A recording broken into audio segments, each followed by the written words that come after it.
no one is out there making me live my life. No one is out there Right. making me think the thoughts that I think. That's on me. And so if I'd like to experience something different, then I have to be willing to take ownership and responsibility and then do something different. Welcome to the place where we hear empowering stories of transformation and then we turn that into art that reminds us to be great. I am your host and artist, Jessica James, and this is the I Empower Podcast.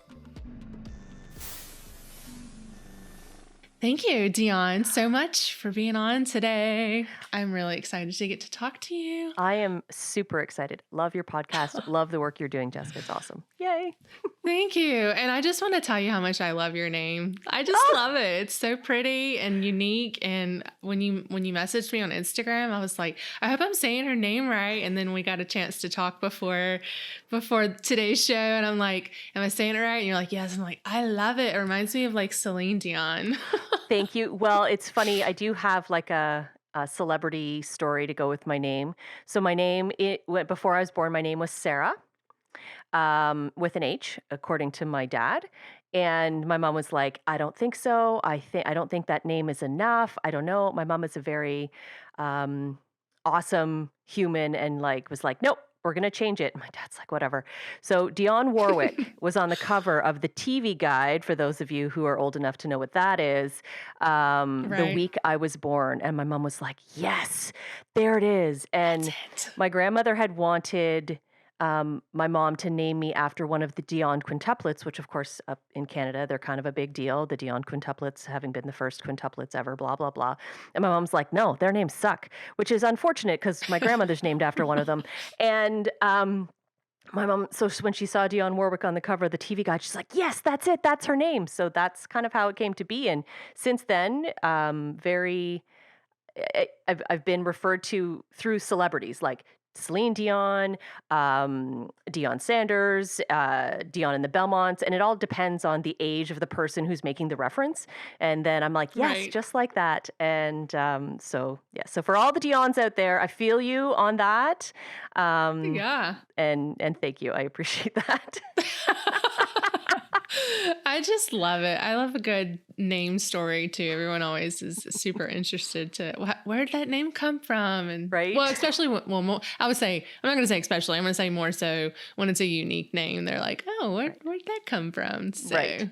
Yeah, my husband's name is Dave, so, not overly unique. We don't share the same name type story. His is like, yep, my name's Dave. That's pretty much it. It's yeah. just Dave. No one's like, where did you get the name Dave from?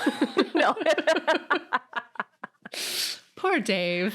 I know. But oh my gosh, but you have you have an incredible story. And I think a lot of it happened during COVID. And just like you, we started a podcast Right. in the same, in the world pandemic. So tell me about yourself and what it is that you do. I'm so excited to share this. Yay, awesome. So, I believe in I believe in every woman's awesomeness, and that's always been the case, but I think that was sort of hidden from me for a long time.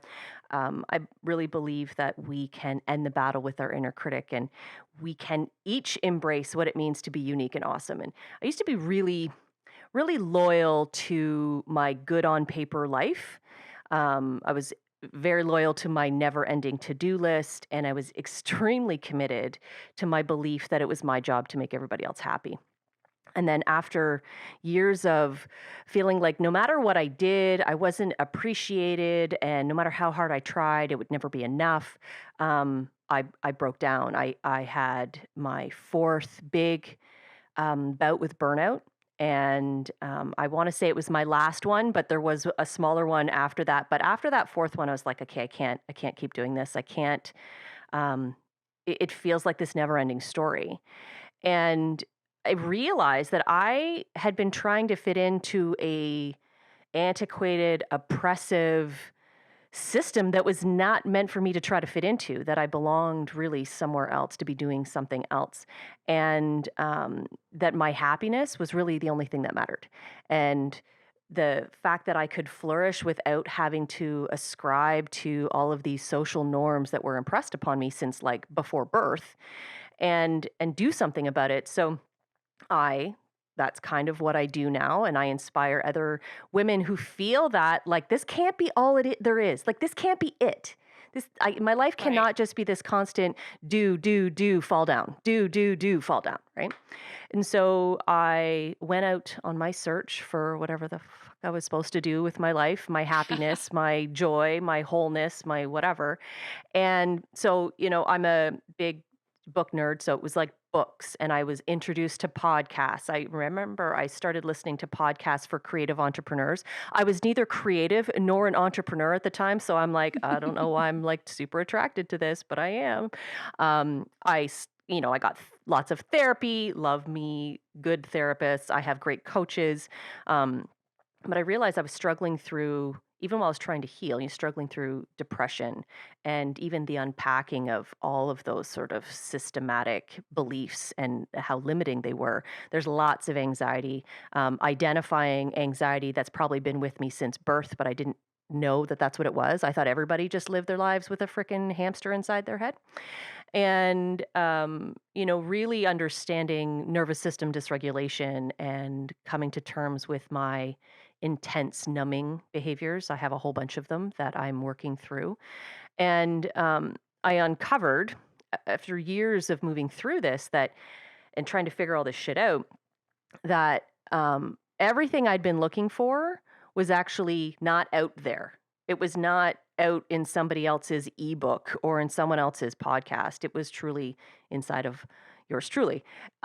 So now I'm a coach and a podcaster, storyteller, artist, mama, and I inspire busy women like me to retake ownership of their lives and figure out how to embrace this idea of putting ourselves first, and moving beyond that social conditioning that we are selfish when we do that, because I think that's a bunch of bullshit.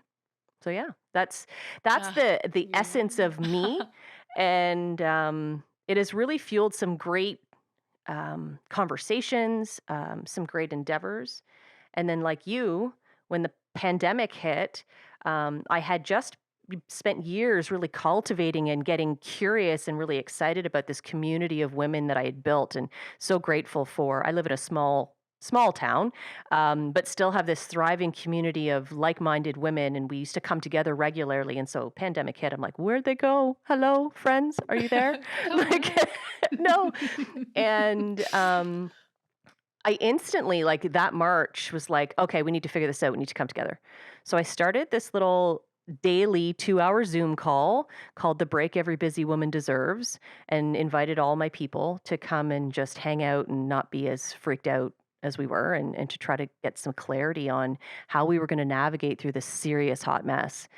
And it didn't take long, like weeks before I was like, oh, fuck, this is a podcast. Like, this is a thing. Like, this needs to be put This out is into the something. world. This is something. And because I'd always wanted to have a podcast, my husband's a podcaster. I know people who are in that world. Yet I was like, yeah, but I don't know what I would bring to the podcast world. Like, I don't know what the hell do I want to say every week, or Right. and I wanted it to be more than just me and my bestie like having a chit chat. Although those are awesome, I knew it needed to have something else. And in those early conversations, we really started to unpack this idea of what I call hot mess to awesomeness, which is more about acknowledging how freaking awesome we are in every hot mess, that those hot messes don't define us. They don't make us, we're not, our lives aren't dictated by them. It's by what we do with them. And so that when we perceive ourselves as just having skills, having tools, having resources, having people, having the capacity, we can fucking do anything. And most women I know actually can do just about anything, and so that's what I want, like, to put out into the world. Like, yes, you're awesome. That situation you're in sucks 100%, but you're Yeah. awesome. Yeah. Oh, oh my gosh. I am just like over here like, okay, just take it on, take it on. Like you do the whole show, Dionne, because you're just so awesome. Like I don't have anything to say. I'm just kidding. Oh my gosh. I do, like you were saying so many things. I'm like, I want to talk about that. I want to talk about that. And my ADD brain's like, let me get these notes down or I'm going to forget them. But you mentioned burnout. I want to Mm. talk about that because that is like something that I feel like has just recently been brought to an acceptance, or Mhm. we're trying to normalize it, or we're just trying to like really educate people on burnout, especially women. Cause like you said, we've been conditioned to handle everything, to be that woman that goes to work and comes home and takes care of the kids and cooks the dinner and keeps the house clean. And then at the same time, like inside of us, like you said, like, you want more, like I want more, but like, oh my God, how do I, so like, what did burnout look Mm. like for you, and how did you overcome that? Um, that is excellent question and brilliant points because yes, it's the flashlight of awareness, I call it, is being shined on burnout. But of course, it's been around for a long time. Yeah. And my personal experience, I was suffering from burnout multiple times before I knew that's what it was because it really was just this is how women operate. Right, and not only that, it was almost like worn like a badge of honor, like, "I'm so fucking exhausted because my Yeah. life is so busy. Right. Look at me, I'm awesome." Like, no, right? Like, we, put our bodies, our minds, our souls through this existential ringer because we're told that that's what it means to be a good person, and that's what gives you value is the more what more you do, and so this idea of, like, productivity and external proof of your worth is how you need to function. That's the bar you need to be working towards instead of listening to ourselves. Not ever in my entire life was it modeled or talked about um, listening to me and connecting to my feelings and what I thought about things. And if anything, I was told to not like so. I'm a projector in human design, if that means anything to anybody who's listening. And so I have a lot of vision and ideas about what's happening in the world. I can kind of connect dots and sort of get these strong, feelings, opinions about things. And so my whole life I was shut down. Like, don't talk. Nobody wants to listen to you. Like your chatterbox was my nickname for most of my life. I even developed ways to quiet myself. Like I used to cross my fingers to remind myself to shut up, so that because I just believed that Wow. nobody wanted to hear what I had to say. So from an early age, there was this constant need to make others happy to be considered a valued human on this planet. And that pattern just kept getting perpetuated by certain life circumstances. I'll call them sort of like everyday traumas, divorce and anger and some emotional sort of verbal abuse, just the general harassment that women go through on the day to day, all of those pieces.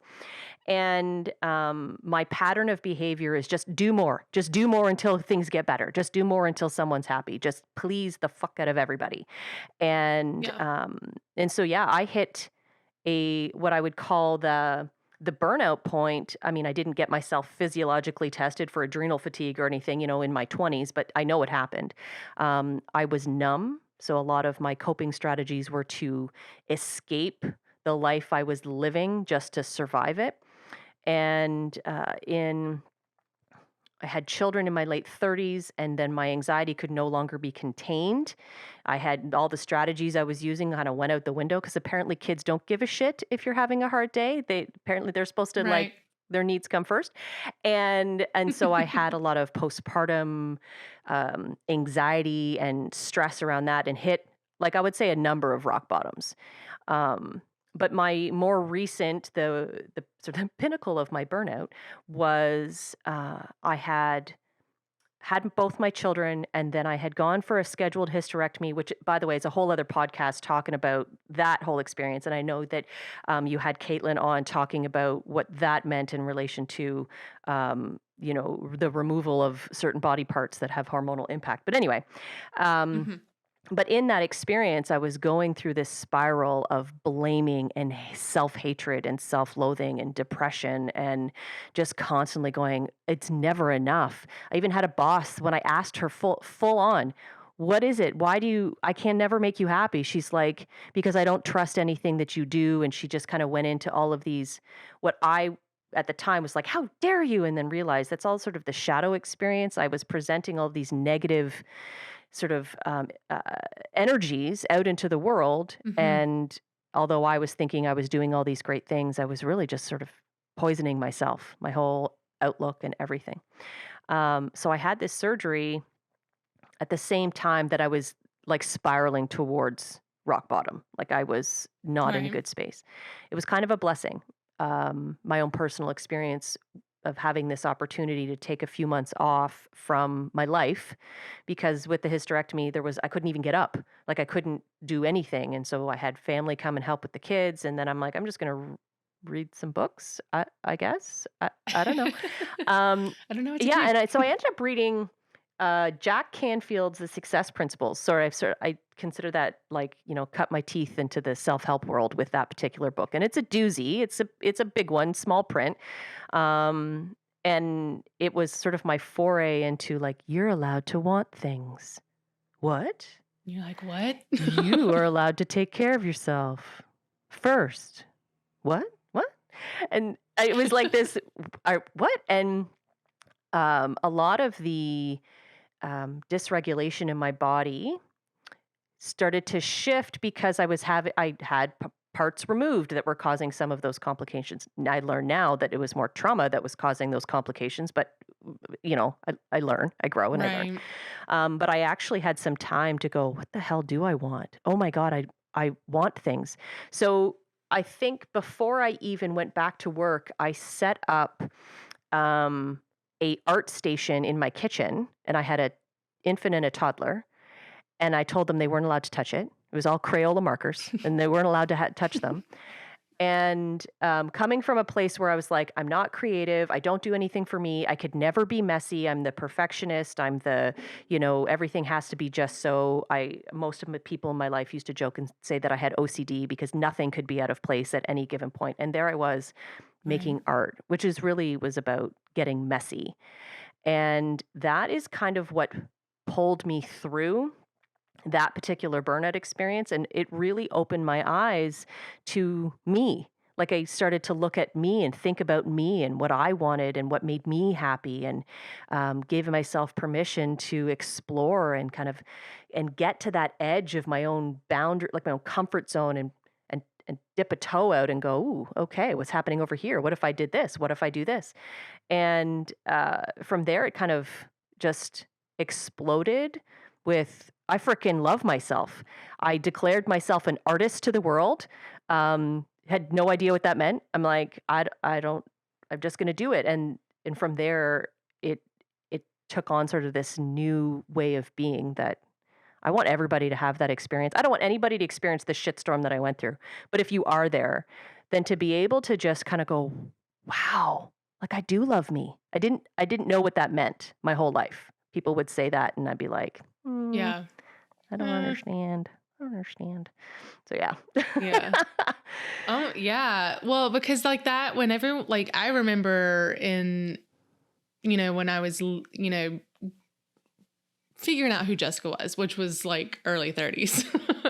So, and you see a lot of posts about love yourself first and all this and that. And you're like, oh, yeah, I love myself. But then, having this experience and getting the opportunity to talk to women like you who talk about like what it really means. It's like it's not as superficial. It's like not, it's so much deeper than that. Like to really, Mhm. truly internally, like love who you are. And I was like, I told, you talked about Caitlin's episode. I told her I felt like I've been walking around in a shell for 35, Mhm. 35 years. And I'm like, I have no idea how to be in tune with my body or my mind or anything. And like, it's so much to it. And I love what you're doing because you talk about the group of women that you have and what you guys are doing is just like, oh, I want to be a part of that. So like how did that come from? That came from some of the things that you experienced, right? You were like, I need something. I need some more people in my life. Absolutely. Absolutely, and I remember in the early days, like, looking out at other people going, "How do they do that? How do they go and like, have fun and, like, how are they living their life? How do they find time to do things for themselves?" I'm over here, like, I can't even get out of bed because I have so much to do on that to-do list. And, Right. I ended up at a gathering of women, um, led by a friend of mine. Her name is Courtney McLeod, and it's called That's What She Said, and it's a storytelling community where you can come and learn and grow from each other. And I was there with one of my very good friends, and I was like, Like my mind was blown that here we were having these really open, honest, vulnerable conversations. I didn't know anybody other than the woman I went with, and it felt safe, it felt real, it felt like for the first time I'm like, "Oh my god, is this what it's supposed to be like?" Because in my previous life, like decades, very conditioned to hate on other women, very Mhm. conditioned to um a- like be attracted to and stay stuck in the toxic femininity that we experience as a result of toxic masculinity, where it's very catty, it's very step on other people, it was always very sort of jaded and dark, and we're didn't there was no trust involved in my relationships with other women. I was going to school to go into nursing and to go into the health world, and I remember saying, I'm like, I don't want to work with a bunch of women. Like I was so afraid of what that would be like, and I Yeah. completely changed my course of life based on that one thing. Like I don't want to work in a building with a bunch of women and just feel like we're constantly being stifled and stifling each other. Mhm. So here I was at this Mhm. circle and I'm like, "Oh my god, is this a thing?" And it was, and it still is. It's a flourishing group and it's fabulous. But I left there going, "I need this in my life and I need to be a part of this. I Yeah. need this to be a thing." And I live 2 hours away from Courtney, so I said to her, I'm like, "I'm gonna just launch my own little thing over there and it's gonna be great." And so with a friend of mine, my friend Leanne, we started this group called Wise Women Say, which was really just an opportunity for women to come together and feel seen, feel heard, even if they didn't speak. Just to know that they were in a community of safe people who understood what it meant to go through life going, what the actual fuck is happening? And it incorporated some of the really powerful elements of storytelling, and narrative work is something I did in my education life, and I went to school and did narrative inquiry and narrative therapy. But anyway, um, and I know how powerful it is for women to come together and communicate, and share the uniqueness of our stories so that we can recognize that there is a thread that connects us all. And Mhm. I live for these circles. Like that was every month I'm like, I just need one night and I'm good. I'm good all month. This is great. And so Yeah. we did that for a couple of years. And then of course the pandemic shifted things. um, I didn't immediately flip them online. That wasn't the energy I was in. I did a variety of other things. I have a membership community. I have a podcast. I Yeah. have an event. I have all these other things that happened. And come this fall, we will be gathering again. So reintroducing the circle community, and it's called the Hot Mess to Awesomeness Society.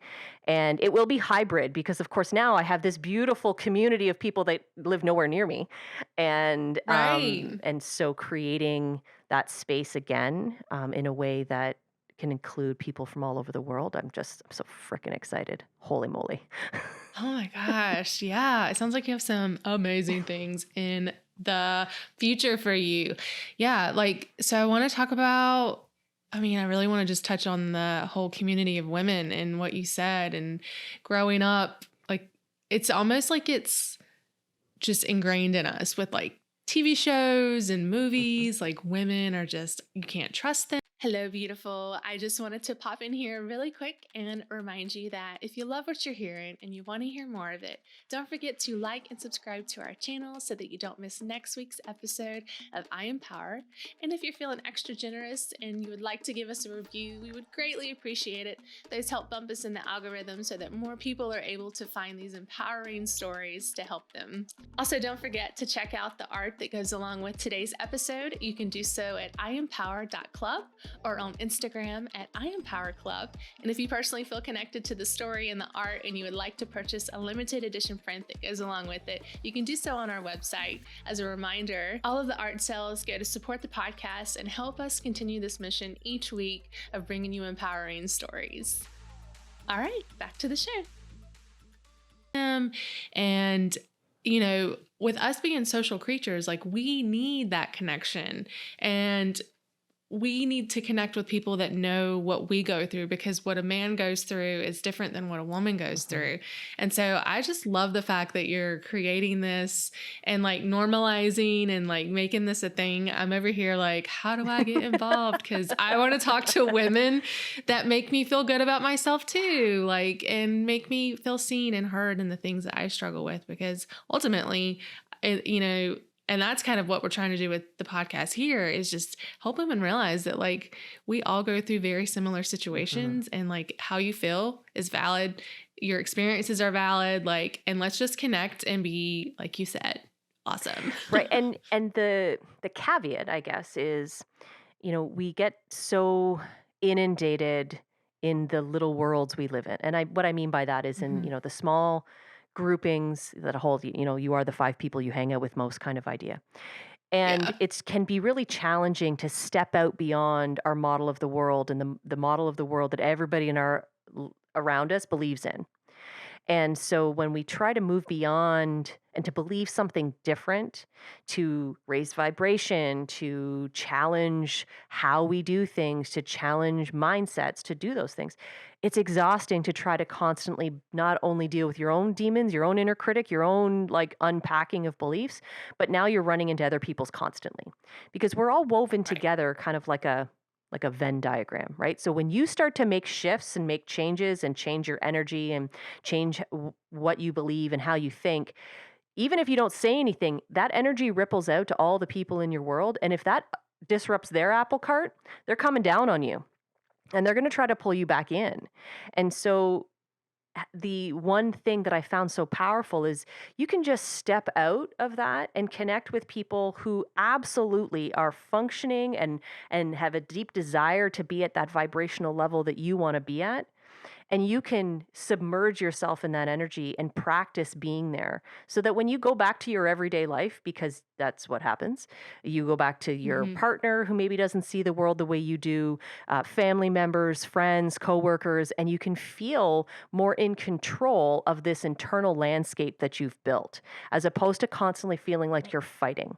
And this idea of Yeah. nervous system regulation, I think, plays a big role because if you can't even take a breath to like feel like you have the power to do you, um, it just feels like this constant, never-ending battle. So the more time you spend with people who are rocking it the way you want to rock it, the more likely you are to be able to manage the day-to-day stuff and not feel like you have to fight other people to like prove that you're doing something of value or change Mhm. them. Fuck yeah, that's not going to happen. So don't try. Right. Right. And I think that has been one of the most powerful things of just even for a hot minute, be like, wow, these people get me. And so when you go back to people who don't, you go, that's okay. Because I got those people over there and I'm going to go back and talk to them and they get me. Yeah. So, Yeah, I'm gonna go refill my yeah. tank later. So like it's like you have to fill it Yes. up. It's like I have this visual of being in my car and going through the day, and like, I don't know that it's a blessing. So I don't want to say that it's like I have the luxury of not working with people, because there are times when I'm like, man, I'm kind of lonely. It's just me here. So, but anyway, so where I'm getting at with that is, you go through your work day and you're involved. You don't really have much of a choice of like who your coworkers are and the kind of energy that they're giving you. So making sure that you fill up your tank and it's on full so that you can get through and then go back to the gas station and fill it up. I've just had this like visual Yes. of, what you're saying, of trying to combat that, because I do remember being in a working environment where it was all women. It was all women. And I just, at the time, I was a lot younger. So at the time I was just like, going through the day. But then you do have like these drama and like chit chatting behind the backs. And it's almost like, I remember there were times when I was like, why? But then there were times that you kind of get like pulled into Mhm. that. And so I can just imagine that having a community of women that are just like, I just want to love you. Like, let's just love each other Yes. and build each other up and be happy. And like, that's the kind of energy that we deserve as women. Like, we have Absolutely. so much other shit that we have to like fight. That's, the patriarchy and all that good Right? stuff. Not good Yeah. stuff, but like, let's not fight each other. Like, let's, build each other up and just be great Absolutely. because And we are great. those opportunities to practice trusting yourself, right? To be able to just be present and listen and perhaps share, and then practice truly trusting other people. I think that's one of the main components. We've just been conditioned to not trust. We don't listen and trust Mhm. ourselves at all. We don't know what that means. It's not being modeled for us. Um, and so we're having to sort of learn, be beginners at that. And so to be able to be in a space where you can be a beginner, you can practice what it means to be vulnerable and strong simultaneously. It's mind blowing how um, powerful that experience can be. And then the ripple effect. So, again, we're not here to change anybody. Our job is to really just go inward and take care of our own shit and be happy. That is the job. And then the Yeah. impact is that that energy spills out. And the people who you may or may not even know that they are interested in that, they pick that up and then they fill their own cup and do their thing. And then they have something that ripples out and has an impact. So, even sometimes it's not about like you don't have to leave your work environment. You don't have to always leave every environment. You just have to be you in the environment and perhaps acknowledge the impact that that may have. I mean, I left my environment. My working environment was not ideal for me. It was not something that no matter how freaking great I got at being me, it wasn't going to change for me. Um, Mhm. but it's hard to know that. It's hard to know what choices to make until you truly understand what you're bringing to the table and how you're serving yourself. And um, self-love is a practice. Sometimes it's a daily decision, but it's frickin' so worth it. So worth it. Ugh. So, you talked about you had that pivotal moment for you when you were forced to take time off, like you were forced to stop. And you Mhm. were like, "Okay, let me just start this is curious to me. Like let me dabble in this." What were like the actionable steps that you took to get to where you are today? Because I know for myself, and I'm sure there's other women out there, they're like, "I want to feel the way that she feels. Like Right. how do I get there? Like what do I read? What do I listen to? Like what do I do?" Well, of course, there's no magic. Give me Here's the all the 3 steps to information. absolute happiness. Right.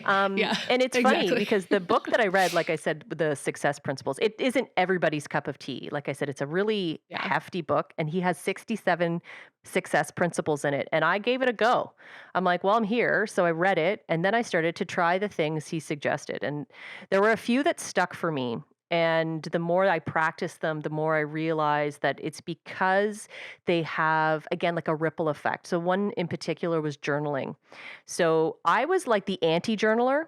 I'm like, why the fuck would Yeah. I write something down that I've already thought in My my hand head? I hurts. don't have time. Yeah. Like, I don't have time to be doing anything twice. Like, just what? Why would I do that? Right. Why am I doing it And, twice? you know, yeah. So I had an infant and a toddler, and there I was, started to feel better. I started getting up at 4:30 in the morning. And the reason for that is because no time, no minute in my day was dedicated to me. And so that was the Ah, first practice, just dedicating minutes to me. And now I advocate, I don't care what time you do it at. Like my husband would never do that at 4:30 in the morning.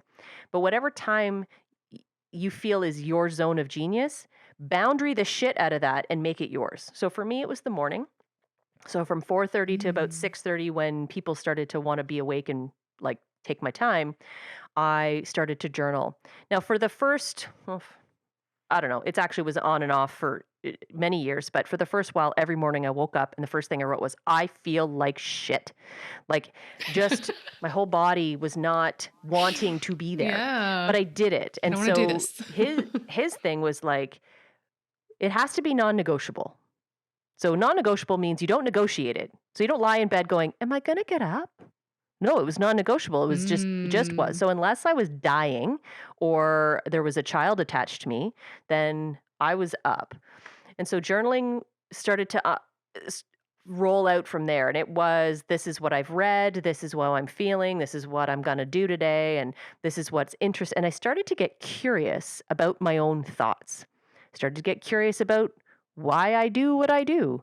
What makes me happy. Sitting in my sunroom where I could see the trees and hear the birds at 5 o'clock in the morning, that fucking makes me happy. I did not know that that would make me happy. And I'm super happy right now. Like, that's the kind of stuff that I would do.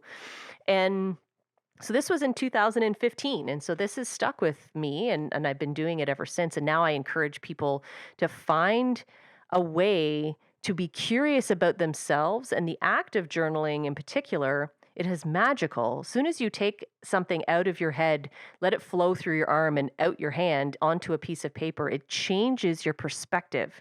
So no longer is it a spinning thought in your head where you think you know the answer. You see it differently, literally see it on a piece of paper instead of in your head.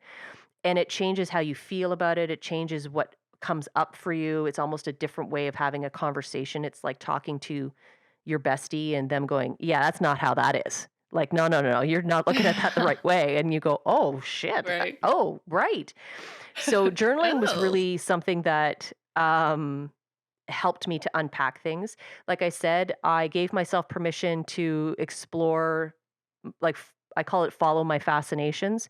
I got interested in like stuff I've seen on Instagram around hand lettering and around art. I'm like, cool, maybe I could try that instead of going, I could never do that. Yeah. Every woman I've ever frickin' talked to, I could never do that. Yes, you can. You just have to sit down Yeah, you and can. and do it. Oh, You yeah. can. It doesn't matter. Like, it's the whole. I could never do it and then it be perfect. I think it's the crap that we hear in our head. Is like, I could never sit Right. down this very second and create the art that an artist who's been arting for decades can do. No, of course you can't do that. But no one's asking you to, Right. right? So I sat Oh down, my got gosh. messy. That was part of it, and then I I inundated my Instagram feed with inspirational quotes. And my husband, I remember him saying, "Honey, memes are not going to save you." I'm like, "Oh, fucking memes are saving me. They are absolutely They saving me." So they are. became sort of like these affirmations that I was infusing into my life every day. I'm like, "Oh, yes. Oh, yes." And I read the shit out of everything I could find. If it was like Find Your Center, North Star, Brene Brown, I read it like I was consuming it all Yeah. and just allowing myself to change.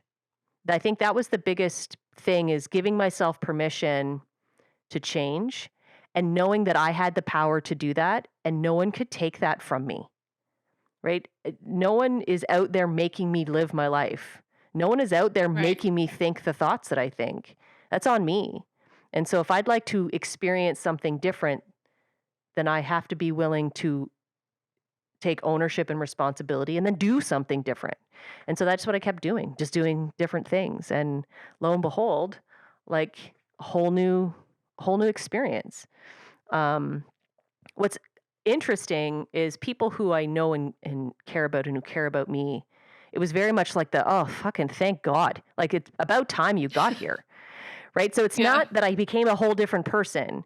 It was really the unlocking of the sort of best version of myself that people had been seeing that I had not been seeing because I was so consumed by this thought that I wasn't enough, I wasn't good enough, I couldn't was constantly looking outwards for people's approval and I missed my own. Like, I Mhm. missed Yep. the great things that were me. And so when I started to acknowledge that and live as if they were true, it changed my experience of everything, of work, of life. Every relationship changed. The way I saw the world was completely different, and really it was, you know, get reflective and get curious about how you think, be willing to be messy and take some time to like listen. Listen to yourself. And so now, meditation's a big component, movement, stretching, embodiment work. These are all pieces and they come, but there's no like magic formula. There's a willingness to show up and say yes to you every day. That's the ticket. Just be willing to be Mhm. like, I matter. I'm going to do something for me. 5 minutes, 5 hours, I don't fucking care. Every time you do something for you, it changes the landscape. And you are forever a different person, as like a forever changed person as a result. Oh my gosh. Oh, I love it. The thing that I'm over here like, okay, I've got to start doing this. I've got to start doing this. Like, how do you find that balance? Because I think probably one of the easiest things to do is to give ourselves excuses, like you said, with getting up in the morning, like making it non-negotiable, and I think and I'm just going to use myself as an example because my husband is like by far the weirdest person I've ever met. He's super motivated. He's like positive thinking all the time. I'm like, are you an alien? Is what I used to tell him all the time. Like, I don't think you're real. You're like unicorn, alien, like something's not right there. But he spent a lot of his life working on that, even at a young age, and it's just profound to me. So like I'm over here like, okay, I need to be a little bit more. I want to be a little bit more like Dionne. I want to be a little bit more like Dylan. Like, how do I do this? And so for me, I'm like, and I have the luxury, I'm going to call it a luxury of working from home and doing what I love every day, which is doing the podcast and doing art. But I still found myself saying, I don't have enough time. I don't have enough time to do this. Like I have to get up in the morning and feed the animals and get the baby ready to go downstairs to see the grandparents. And then I got to check my emails and then my work, I schedule myself X amount of hours a day, and then after that, I have to get the baby, got to put the baby down. I mean, it's just like this laundry list that just feels overwhelming. And so when I think about doing stuff for myself, like at the end of the day, when the baby's asleep, I'm like, I'm fucking tired. Like I want to lay down in the bed and just lay here. But then I feel like there's so much more out of life that I want. And I feel like I'm just scratching the surface, but I just don't feel like I have time. So like, what would be your advice to somebody like me who feels this way? So I am you. I mean, I not the Okay. specifics of what you do, but Yeah. 100%. I don't have fucking time. And that was my big thing. I don't Hmm. have time. I don't have energy. I don't have money. The three top excuses of all Yeah. time. The first thing that I would suggest to anybody who's like, I don't have time to do those extra things that I think I Hmm. need to do in order to feel better about myself, I'd be like, yeah, it looks like you don't. Your schedule seems very full. But if you actually looked at what it is that you are doing and acknowledge how those are the things that matter to you? Those are the things that are actually for you. So, and from there, you'll start to see where you may be able to create time. So if you looked at your day and said, okay, I get to do all this art all day. Cool. I get to take my kids to see their grandparents downstairs because it's a loving relationship. And Hmm. and the there are pieces throughout our day that have just become so routine that we forget that the reason why we started doing them is because they bring us closer to what matters most to us. And when you really understand what is truly driving you, your values is what a lot of people call them, me included, but like your why, and then you consciously bring back into your awareness how that little thing you do every single day connects to this thing that really matters to you. You attach that energy to it, and all of a sudden, that thing becomes wonderful. Becomes wonderful to just be present in the moment as you see your kid's face light up in front of grandma. You go, that's why I do it. And you infuse that moment with self love because you are having that experience. You can choose to acknowledge every single thing you are already doing as something you're doing for yourself. Now, if you find things throughout your day, you go, fuck, I cannot attach that to anything good, then I'm going to say, honey, stop doing it. Because obviously it's not Yep. meant to be done by you. And then from there, you all of a sudden go, I do have space to do additional things. Cool. But just, you don't have to start with trying to rearrange your life and add more. No, I ain't got time for that. Like, I don't have time to add more things into my day. So the number one thing you can do is just to perceive what you're already doing through a new lens. Instead of it being a have to Mm. lens, it's a get to lens. And get to why. Like, why do I Yes. do the dishes? Why do I feed my family? Why do I make art every day? Why do I sit and listen to my husband when he talks about his day? Why do I do any of these things that are somehow taking me away from the next thing I'm supposed to be doing? Like, it's all about perception. And we are so, again, so conditioned to look at life through scarcity, through we have to do more, through this lens of like competition and like danger and it's not safe, all this crap. When if we shift the lens that we're looking at life through, all of a sudden we experience life completely differently.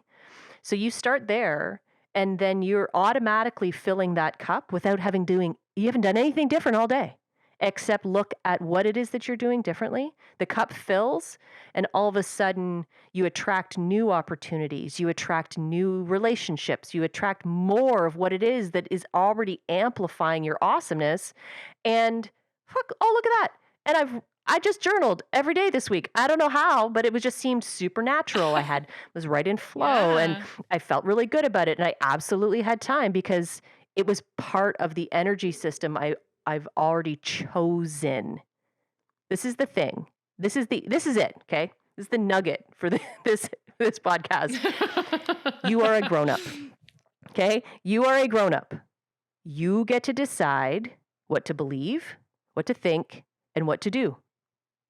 You do. So everything you are doing now, even though you may feel you've just been doing it forever, is a choice. And so if you decide you'd like something different, cool, go and do something different. And I know how challenging that can be. I had a conversation with a 62-year-old woman yesterday, and she made a joke about she saw these coloring books out in this area for kids. She's like, oh, I'm just going to sit down and color me a picture. I'm like, cool, you should do that. Oh, I can't do that. I'm like, honey, you're 62. You can do whatever the fuck you want. And she's like, no, that's not true. And I went, That is wow. true. But it is true. Like, you absolutely can sit down and Yeah. color a picture if you want to. You absolutely can journal if you want to. You absolutely can sit down, do nothing, sleep, breathe, say no if you want to. You just have to remind yourself that you're allowed to want things, and whatever you want is okay. There's what I This totally reminds me of the right. Yeah, that's it. We're done, guys. All right. It was nice having you on. I'm just kidding. Oh my God. I mean, honestly, I literally had this conversation the other day with my 10-year-old. I was like, it's so nice to be an adult because you know why? If I want to eat a piece of chocolate cake right now, I can. And so just like when you said that, I was like, holy shit, like you're saying the truth. Like I literally I can do whatever I want to do. I just have to do it if I want to do it. And then I love the perspective lens too, because I think that's such an important thing. Again, me just rambling on about my own experiences. Yesterday, I was like, I'm so fucking tired of doing the dishes. Like if I never had to do a dish again in my life, I'd probably, I don't know, that would be it for me. But like, as I'm doing the dishes, because, you know, we eat at home every meal and we don't eat out. So there's a lot of dishes. And when you talk about how many adults and children are in the house, I'm loading the dishwasher. I'm like, God, I'm so fucking tired of doing the dishes. But then I was like, man, it would really be terrible if I didn't have a dishwasher. Like it would be that much more. So let me be thankful for the fact that I have a dishwasher and that my husband doesn't mind me using it every single time. Right. And you could take that to a whole other level and be like, if I was by myself, that would suck more, right? Like if you didn't have any dishes to do because there was nobody around to do dishes for, like it's your perspective. And I just wanted to throw in the whole like what you want thing.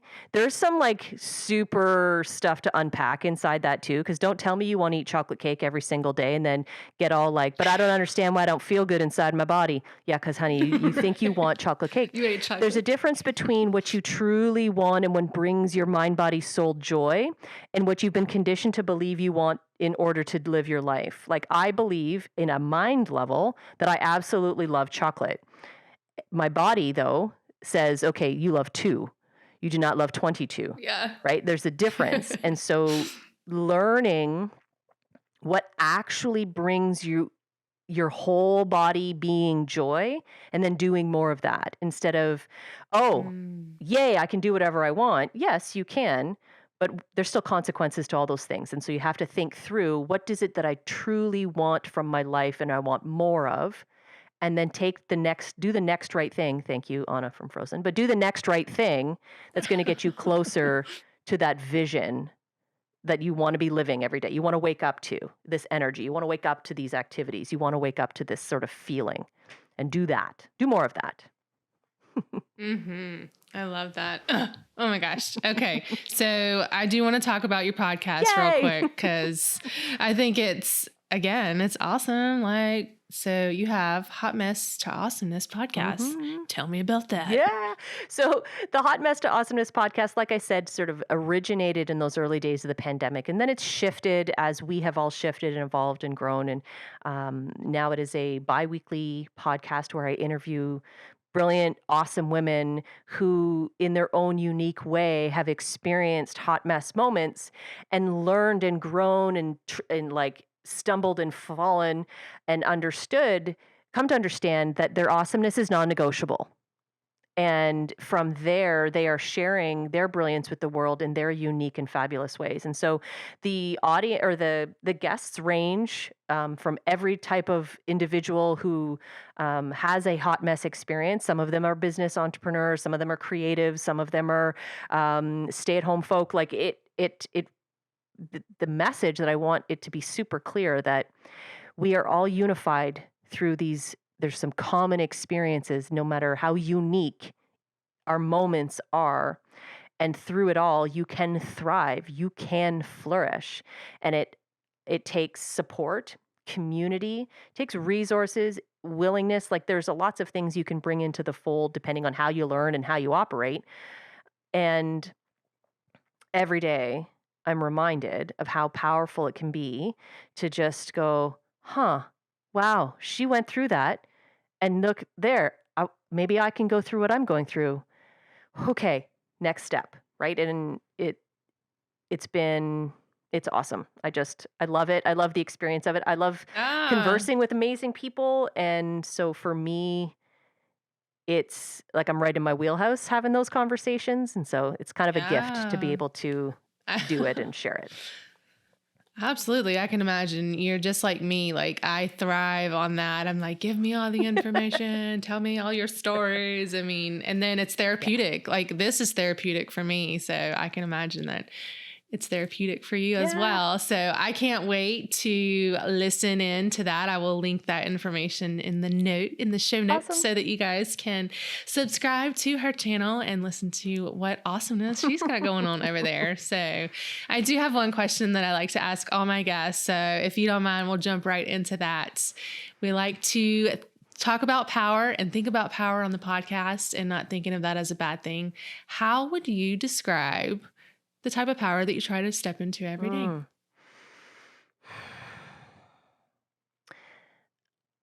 I think the moment that I learned about and actually experienced taking full responsibility for my life, that was the most powerful moment I've ever had. And of course, then I get to experience it every day because you remake that decision. But that 100% responsibility means that I am responsible for my experience of my time on this planet, that how I go through life, the energy that I have, the feelings I feel, the thoughts I think. Like, wow, I can change everything just by thinking something different. I can change everything by just doing something. It feels so amazing.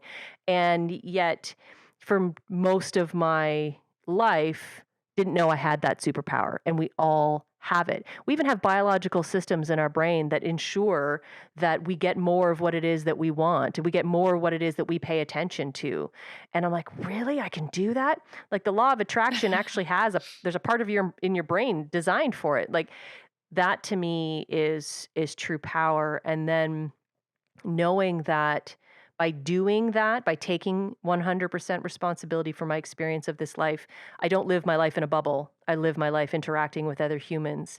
And then the ripple effect is they get permission to do the same. And then over time, just surrounding myself with people who are just living their most awesome lives, and we get to interact and create beautiful things together. That that I think is what is meant to happen. That's why I think we're here. Ah, I love that. And then, of course, I do have one more question because you just made me like, oh, I need to ask this. How do you feel like the work that you're doing and where you are, mentally and physically and just emotionally, like how important is it for you to be where you are for your children? Oh, we got a whole other hour there. So I do have 2 young children, Yeah. and I didn't do it for them, but I did it in response to seeing myself in them and looking ahead into their future and going, "Fuck, I don't want that for them. I don't want that level of anxiety, that level of distrust of self and others. It's too much. It was too much." And now, learning what I've been learning about um, self love and self regulation and the impact it has to just take care of yourself and take responsibility for yourself. These are conversations I'm having with my children, 8 and 10 years old, talking about their inner guidance and listening to their bodies and communicating with themselves and what that means and how that manifests in other people and what they're responsible for, how their job is not to make other people happy. Um, and really starting to decondition our whole household. It has been profound, and if I stopped today, like, if I didn't do see one more client, although that's not what I want, I'd love to see all the clients, but if I didn't see anybody else, but just turned all that energy inward, I would know that I've done my job, because I really feel like my mission is to help rewrite the narrative for the next generation. Like, that is what we're doing. We're doing it for ourselves. That's how we do it. We do us. And the impact is this, that they don't know the pains that we know, because they just don't, it's just not part of their world. It's just not part of their conversation. It's just Right. not normal for them. So, yeah. Oh. I love that. Yep. Put your oxygen mask on first. Yes. So that you can help those below you. Well, not below you, but your children are like, as in height, they're below us. So As in that's what I height, meant by yes. that. Those that are around you that are shorter, Yeah. yes. Those that are around you that are shorter. Put your oxygen mask on so that you can help them. Yeah. All right, Dionne, I cannot thank you enough. I know for a fact that if I did not say, we've got to wrap this up, I would talk to you for a whole nother hour and I would love every minute of it. But you have many things to do on your list, I'm sure. And I'm so grateful for the time that you shared with me today and my audience. And I can't wait to see what the future holds for you. Thank you so much for being on today. Oh, thank you, Jessica. It's been an absolute pleasure. Thank you.